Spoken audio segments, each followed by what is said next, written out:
আপনাকে সুন্দর একটা জিনিস দেখানোর জন্য আজকে আমার শ্বশুরের খেতে আসছি। খেতে আসে কি কি দেখাচ্ছি, আসেন। প্রথমে এখান থেকে শুরু করি। এই দেখেন, এই দেখেন তো কত বড় কুমড়া, দেখছেন? দেখছেন কত বড়? হ্যাঁ, এখানে একটা আছে।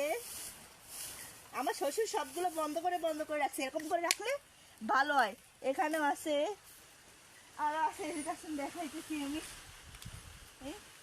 পুরাটা এদিকে, পুরাটা এরকম, মানে সবকিছু কুমড়া গাছ লাগানো আছে, ভেন্ডি গাছ লাগানো আছে।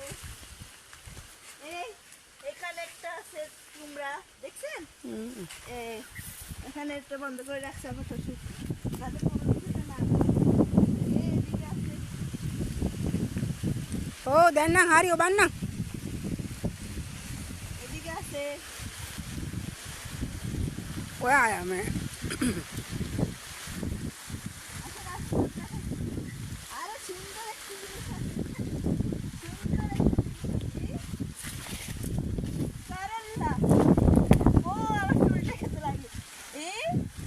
দেখছেন করল্লা? করল্লা আছে এখানে, এগুলো সব কিছু এরকম আছে। করলা আছে, এরপরে এখানে আছে এইটা,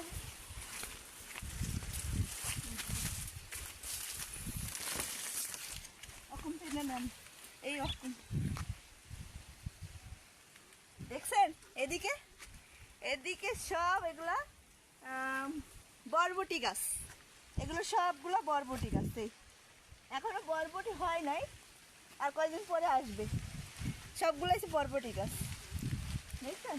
আর এগুলো সব নারকেল গাছ, নারকেল গাছের পিছনে পিছনে বরবটি গাছ লাগাইছে সবগুলো। আমার শ্বশুর এগুলো লাগাইছে। ওই ওখানে আছে ভুট্টা গাছ, দেখছেন সিরিয়ালে নারকেল গাছের পিছনে এদিক থেকে আছে পুরাটা সিরিয়ালে। ভুট্টা গাছ আছে, কুমড়া গাছ আছে, বরবটি গাছ আছে, উস্তা গাছ আছে, করলা গাছ আছে, সব কিছু আছে। মানে এখানে সব কিছু, আমাদের কোনো কিছু কিনে খাওয়া লাগে না, সব আমার শ্বশুর নিজে লাগায়, নিজে ক্ষেত করে সুন্দর মতো। তো ভিডিওটা ভালো লাগলে সবাই একটা লাইক সাবস্ক্রাইব করে দিন আমার উপরে, আমাকে সবাই সাপোর্ট করিয়েন। বাই।